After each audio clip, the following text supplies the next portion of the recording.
There's going to be a video coming out with me expressing my view from a very healthy place, and it's going to put a lot of people maybe in shock that have known me most of my life. I've been reflecting a lot on that, especially over the past 20 months. I've been sober and wondering how it was that I wasn't able to achieve that before. So I wanted to kind of share some of that with you, if I may.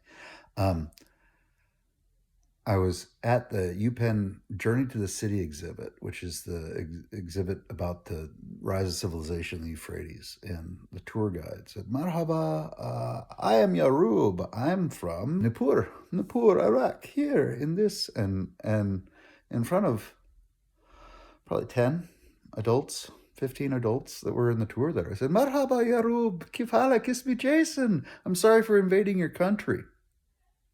And I just let that hang there. And the reason I did that was because I felt like those 15 people should be saying that same thing. That I was speaking on behalf of America in a way, because I was so full of feeling frustrated and angry that in ways that I had no idea how to articulate, but it was just always there. It was always just in the background. The monologue that you listen to in your brain that is your own voice talking about the past. And mine was full of having invaded a country and stuck my rifle in the face of a lot of innocent Iraqis that I had no beef with, in the name of making Dick Cheney a lot of money or whatever the neocons wanted to do to destabilize a region that now we see 21 years later, is just continuation of that. And I foresaw that. And I saw that I was just a part of a cog in a machine that was largely designed by the bankers to just put two sides of the globe against each other so that they could make a lot of money over and over and over again. Devalue one currency and move on to the next empire.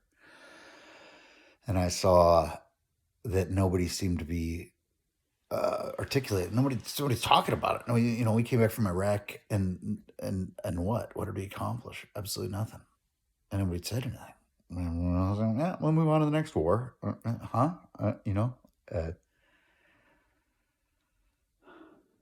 Yarub could see this or hear this or sense this in my voice or my eyes or something. And he said, you need to go to the VA across the street on Thursday night to the moral injury ceremony. It's like, oh, okay. I'll do whatever you tell me, sir. Whatever you'd like. Sorry for embarrassing you. And it turns out he was a part of this moral engagement group that had now, they're coming up on their 18th biannual ceremony. So for 9 years now, they've been treating veterans for what they term moral injury, which is essentially what happens when a soldier follows a legal order or a semi-legal order, in the case of no real declared war, sticking the gun in the face of these Iraqis. Unconstitutional, but hey, I'm supposed to do it anyway. And yet they're stuck in a situation where they have to bear the moral burden of sticking a gun in the face of innocent Iraqis, and there's no real public burden.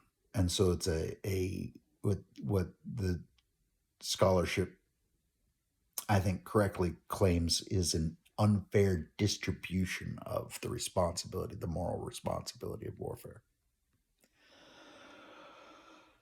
I had no idea about moral injury. I'd been diagnosed with post-traumatic stress disorder with, like most recently, before, I've been sober now for 20 months or so, but it was like with alcohol use disorder, like moral injury was not a term that I had ever heard of. And for 9 years now, the Philadelphia VA has been developing a program that the VA director is excited and wants it throughout all the VAs, but the Department of Defense claims it anti-war, so we got to go through that conversation, but eventually. And that program was what Yarub had introduced me to. And I was finally able to put down the bottle eventually. it took EMDR, it took the language of moral injury, it took a sense of reconnection with the Antiochian Orthodox Christian Church and a reconnection with a priest in that church and the weekly interaction with that church to feel whole again and forgiven for all the trauma that occurred on top of the moral injury. The moral injury being my first tour, 2005. I come home, I'm 22, 23. That ruined every friendship, relationship that I had until I was 25 and then restarted from 25 to, I would say, old. When I met Samar and fell in love with this wonderful family, and then came home from Afghanistan morally injured, attempted to rebuild a life, and ended up absolutely letting down that whole group of people, ruined all those friendships. Started off, with Kayla, and then here we are 7 years after she was killed, and I did not, just was not at my prime in any way, shape, or form when she knew me.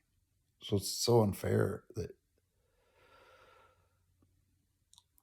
I can heal but not reconcile yet, in a way. Anyway, I share all of this primarily because people are carrying around a lot of crap. Like I look back at the last 20 years of my life, and it feels like it was just anxiety, restlessness, irritability, discontent screaming in the background of my brain. Ever since my first tour in Iraq, ever since, I was 23, 24, but I didn't have the language to articulate what was going on. And I didn't have the skill set to diminish that anxiety. It just ran in the background constantly. And then we added to it with the trauma of pushing for divorce, being an unfaithful human being a drunk, losing jobs, failing at civilian life, wondering why I just couldn't hack it, wondering why this was so hard, wondering why, and yet in the background of my brain all the time is this scream that I just had grown accustomed to of restlessness, irritability, and discontent. People are carrying around so much in their lives. And this video is going to come out, and I'm going to recommend everybody just be Jesus to everybody and see Jesus in everybody. And I am filming this because I just imagine what a hypocrisy that must sound to a lot of people that know me, sadly. But if anything, I can articulate now, and I can tell you that the journey of healing that I've undergone proves that what happened was that I was just carrying around a lot of crap. I had no idea how to flush it out. I had no idea how to get rid of it. I had no idea how to articulate it, spit it out on the floor, and get rid of it. I wasn't given the language. I didn't have EMDR. I didn't have a way to pull all of that emotion and context and background into an integration in which I could spit it out, sadly. And I feel like that's where a lot of people are in life, especially the more we get involved in